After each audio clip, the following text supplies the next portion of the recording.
Hey guys, Artosis here, bringing you some more CNSL 5. We are really wrapping up. This is the final match in the round of 8, and we finally have a Terran versus Zerg non-mirror matchup. If you were wondering, of course, we already had Beast go over Killer in the first match. We had Scan over Mind in the second match.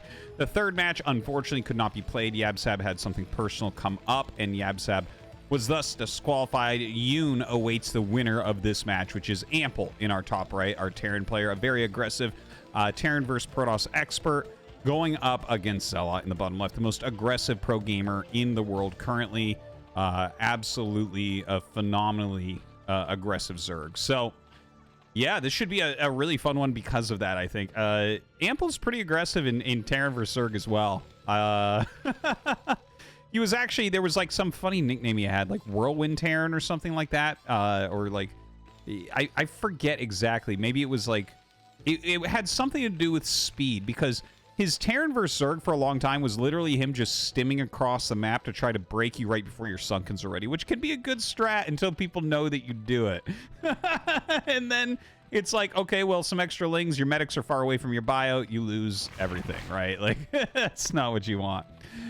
Anyways, I'm excited for the match. Thank you guys for tuning in. Please make sure you hit that follow and subscribe button. Hit the notification bell. I appreciate it. And yeah, this tournament is coming to the end. So again, a big thanks to CasterMuse as well for putting on the tournament, allowing me to cast everything. It's a lot of fun. I have his links in the bio if you want to check him out as well. A great guy and a great tournament host. So this is a 9-pool that we're looking at here from ZeLoT. No huge surprise, but it's not like a 9-pool speed. This is definitely something economically you can recover from. He's going to get up here and see this type of wall in. And there's like, there's a chance he can do damage here, but not too much. This scout going down, I think he's going to go through the center and over. But is he going to end scout just straight up? Huh. You don't really see that in Terran vs. Zerg. A lot of times you will see like a second SCV or something. Now, the Marines pop out here, so there is that real potential that the Lings can get in, like, surround a Marine right away, and he's not blocking. Oh, he canceled. He canceled a Marine. That's bad. ZeLoT has way more chance of damage. Okay, he sees this. He has the single Marine. He's got to pull SCVs. Okay, this one, that was swift. He got that down there immediately. So already he's killed one Ling. A lot of SCVs come down. That's very quick reactions from Ample. And wow. Oh my God, that micro from Ample, unbelievable. His SCVs being linebackers here, keeping his Marines alive for a very long time. But obviously this is still pretty good for ZeLoT. He's going to end up losing all the Lings, but this is a ton of lost mining time, several lost Marines, some lost SCVs. So, yeah, I feel like ZeLoT has to be happy with how this has gone down. Looking back at his main base, layer has been started now. It's not the fastest layer, but that's okay. He has that natural hatchery going up. We'll see if he makes a third base elsewhere or a third hatchery in main. It's pretty common to see like I've seen a lot of Zergs go for 3 bases after 9-pool, and the amount of Marines that he reduced and the amount of damage he did, wouldn't be too surprised to see something like that. Now, Ample going immediately into gas here. This could be just to get the Academy rush going. I think that's what we're going to see. We should see an Academy, like, right about now. Okay, there it is. Because you need to get these certain timings out, okay? This is like a very important thing. He saw that the layer was like a little bit after 3 minutes, and if you want a good scan timing to figure out what your opponent is doing, you need your Academy started against a 3-minute layer. You need your Academy started before 4 minutes, okay? So he got it started just after 4 minutes against a layer that started just after 3 minutes. So this is going to be like the exact timing that he needs to check before he has to make missile turrets, whether it is Muta or Lurker. Okay, so like these are important little things that the pro gamers are doing, are adjusting their build. Like normally you would want to go 2 barracks, right? It's more common. Of course, you can go one barracks. It's not that it's not a build, but it's more common that you want to be able to produce more Marines and possibly put pressure on. But in this particular case, like, he's going to get his comm stats now, C1, and he should start this one right after this SCV. And that'll, again, give him that scouting intel that he really, really needs. Now, the third base is going up for ZeLoT. It's over here. I think that this is a good read that he can make a third base on location after the damage and the lost mining time that occurred to Ample. First medic coming out. Like, you could technically walk across the map with this and maybe cancel this, but that's a lot to ask. So there's that scan. Oops. And he scans, sees the timing of the Spire. It's like a perfect scan. You don't have to start your... oops. You don't have to start your missile turrets until the mutas are basically hatching. It's going up into 3 barracks play. Oh, Carapace. You don't see that all that often. This could be in response to the amount of Valkyrie builds that we're seeing recently.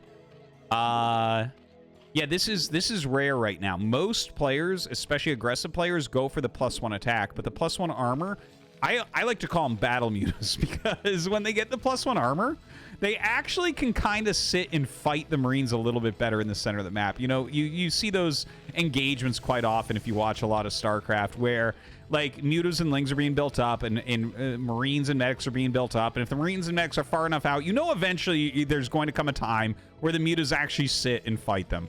And when you have that quick +1 carapace, you can actually do that a little bit better.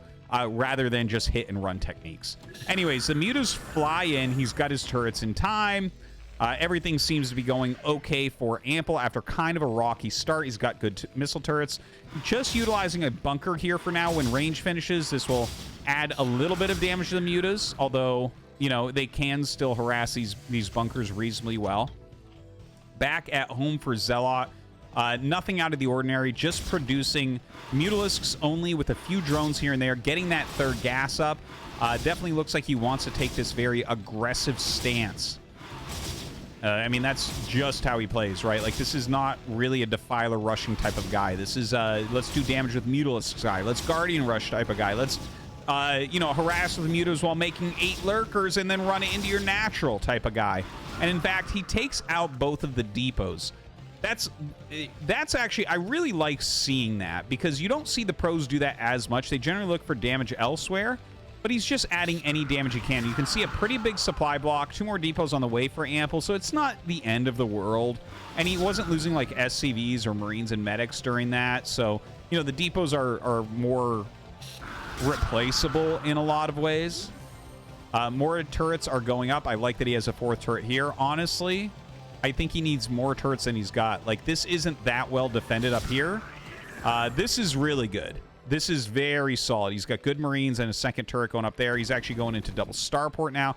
But I am worried about ZeLoT hitting up here, and as +1 carapace finishes as well, maybe taking out the turrets here. These are hard to repair, and there's 4 is very good to start, but when Zerg really wants to, they will break your natural turrets. So I like to, in positions like this, see maybe another turret added, maybe even 2 turrets added if you scan and you keep seeing mutas pop out. So look, he is rotating down to the natural expand. And right now he's trying to not only spot but cover up some of the turrets. One of the turrets goes down immediately. You can see how hard it is to repair these. 2 turrets already gone.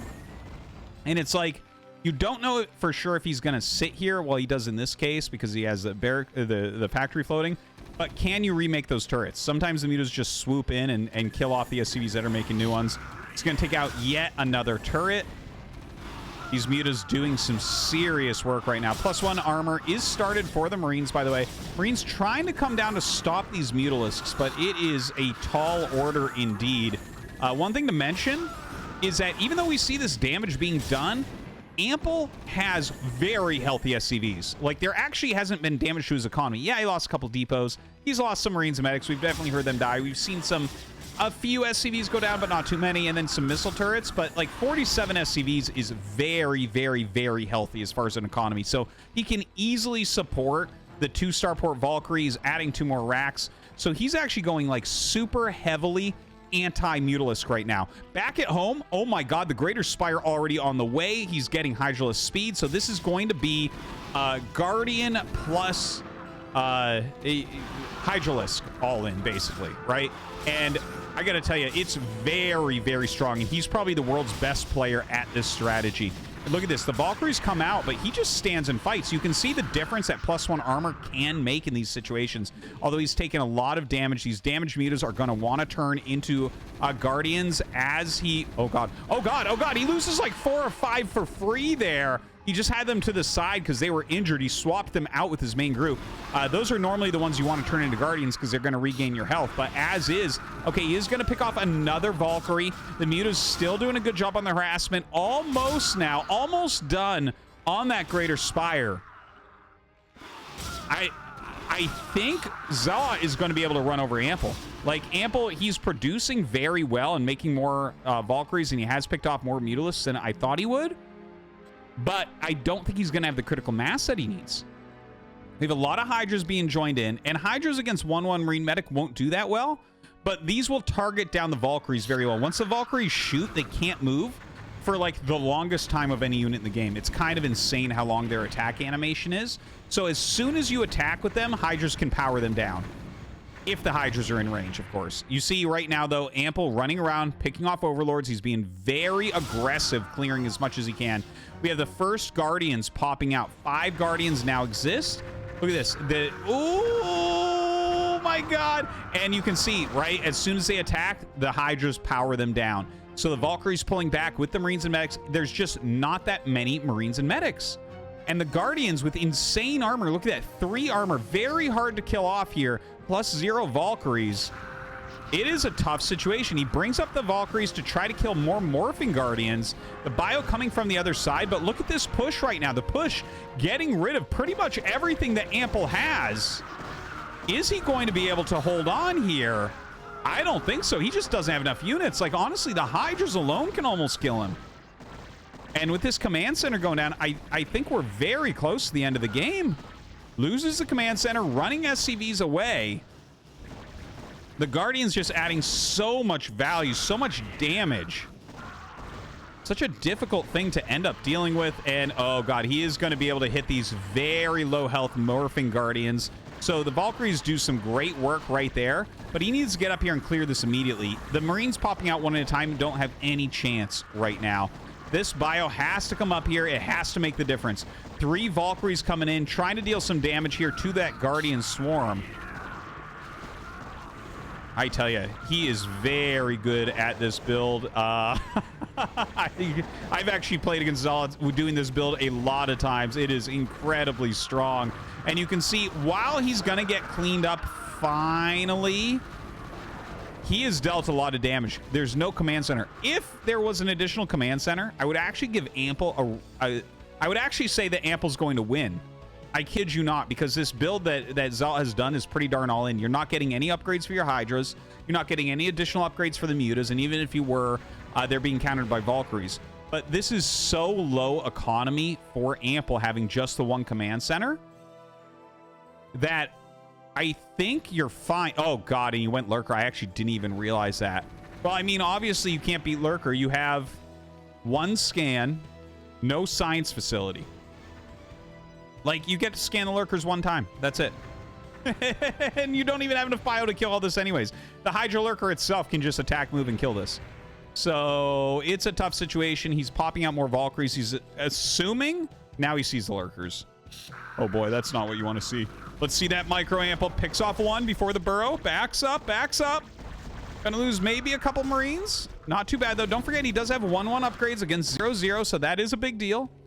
I think that these Valkyries need to go around the map and try to snipe Overlords. Just try to do something of use, because they're not going to be useful here at all. Brings them up once again. I think maybe he might just be checking to see if there's Guardians with the Lurkers. That's not a very common play, but okay. It looks like he is going to send them around the map. It's good to just shift-click them, let them kill whatever they can. You need to try to keep ZeLoT a little bit busy here. A lot of bunkers going down, which is a good play, but, like, you can't even repair these bunkers because there's so many Lurkers, right? Like, they'll one-shot every SCV that is trying to repair. This is a huge amount of Lurkers. I love this, by the way. 12 Lurkers. This is like exactly what I was talking about ZeLoT. Guardian Rush into run a ton of Lurkers into your natural.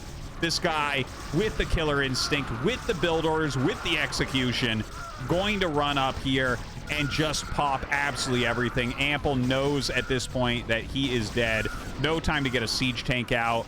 I mean, he has a science facility now, but science vessels won't do anything. GG. Ample loses game one. ZeLoT with the 1-0 advantage.